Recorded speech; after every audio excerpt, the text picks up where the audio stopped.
नहमदुहु व नुसल्ली अला रसूलिहिल करीम अम्मा बाद फ़ाऊज़ु बिल्लाहि मिनश्शैतानिर्रजीम बिस्मिल्लाहिर्रहमानिर्रहीम।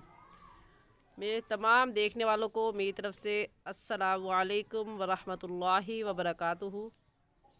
उम्मीद करती हूँ कि आप सब खैरियत से होंगे और दुआ है कि अल्लाह जल्ला शानुहु आपकी तरफ बढ़ने वाले हर शर को खैर में बदल दे। आमीन सुम्मा आमीन। आज के सबक में हम पारा नंबर 28 सूरतुल हश्र की आयत नंबर 21 और 22 पढ़ेंगे। सबक के आगाज़ से पहले एक छोटी सी बात अर्ज़ करना चाहूँगी कि आज के दौर में अगर कोई दीन के लिए कोशिश कर रहा है और गुनाहों से बचने की कोशिश कर रहा है तो उसको मोटिवेट करें, उसका माज़ी उठाकर उसके मुंह पर ना मारे कि पहले तुम क्या थे और अब क्या बनने की कोशिश कर रहे हो। जज़ाकुमुल्लाहु खैरा। सबक का आगाज़ करते हैं। अऊज़ु बिल्लाहि मिनश शैतानिर रजीम। सूरतुल हश्र मदनिय्यतुम बिस्मिल्लाहिर रहमानिर रहीम। लौ अन्ज़लना हाज़ल क़ुरआन अला जबलिन लरअयतहु ख़ाशिअम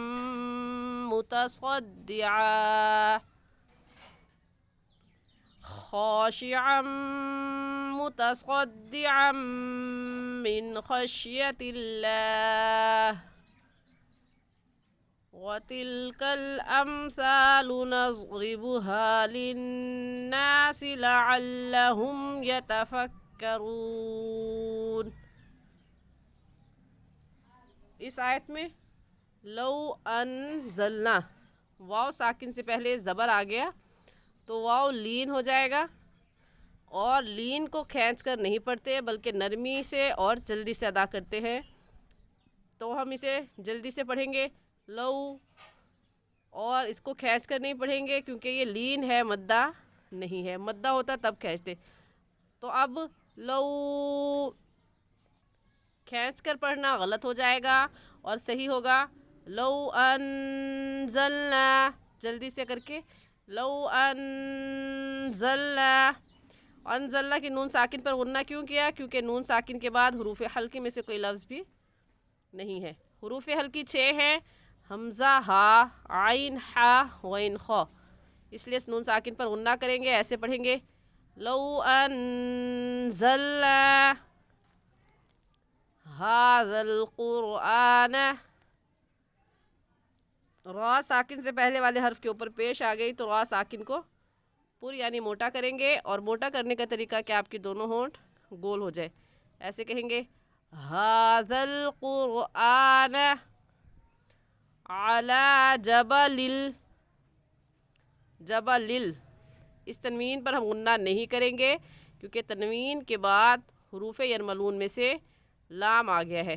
हुरूफ यरमलून 6 हैं, या, रा, मीम, लाम, वाव, नून, यरमलून। उनमें से लाम मुशद्दद और रा मुशद्दद पर गुन्ना नहीं करते। तो हम यहाँ पर गुन्ना नहीं करेंगे बल्कि जल्दी से पढ़ जाएंगे जबलिल लरअयतहु। पहली बात जबलिन में के यहाँ पर गुन्ना नहीं होगा। दूसरी बात इसे जबलिन नहीं पढ़ेंगे बल्कि जबलिल लरअयतहु। इस लाम को इस दूसरे लाम के साथ मिलाएंगे। क्यों ऐसा क्यों करेंगे? क्योंकि ये कायदा हम पढ़ चुके हैं नूरानी कायदे की आखिरी तख्ती में कि तशदीद जो है लाम के ऊपर 3 दंदाने वाली तशदीद है।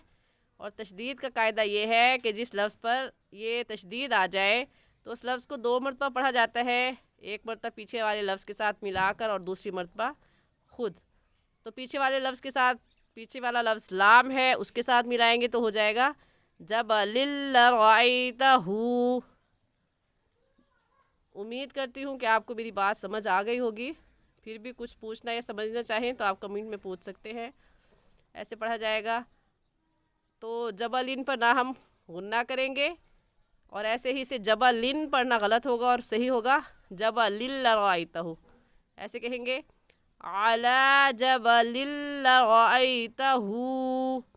ہاں کے اوپر الٹا پیش ہے، اور الٹا پیش کو ایک الف کی مقدار کھینچتے ہیں تو کھینچ کر پڑھیں گے لرأیتہ خاشعا متصدعا. خا کا مخرج کیا ہے؟ حلق کا شروع جو منہ کی طرف ہے اس سے خا نکلتا ہے. مخارج الف سے لے کر یا تک مکمل تفصیل اس کی نورانی قاعدے کی پہلی تختی میں ہم پڑھ چکے ہیں. تو خا کا مخرج آپ کو بتا دیا کہ خا کا مخرج ہے حلق کا شروع حصہ جو منہ کی طرف ہے اس سے خا نکلتا ہے. ایسے آواز آتی ہے خا. ایسے کہیں گے خاشعا. یہاں پر عن کہنا غلط ہے اور صحیح ہے عم. تنوین کو میم کے ساتھ ملانا. خاشعا. ایسے کیوں پڑھیں گے؟ خاشعا کیوں نہیں پڑھیں گے؟ کیونکہ یہ قاعدہ بھی ہم نے پڑھا کہ تنوین کے بعد حروف یرملون میں سے کوئی لفظ آ جائے. حروف یرملون 6 ہے: یا، غا، میم، لام، واو، نون. لام مشدد اور واو مشدد پر تو غنہ نہیں ہوتا. باقی 4 حرفوں میں سے کوئی بھی حرف آ جائے تو وہاں پر غنہ کرنے کے ساتھ ساتھ ادغام بھی ہوتا ہے. غنہ تنوین پر غنہ ہوگا، اور میم حروف یرملون میں سے آ گئی تو ادغام ہوگا. ادغام کہتے ہیں کہ 2 لفظوں کو ایک کر دیا جائے.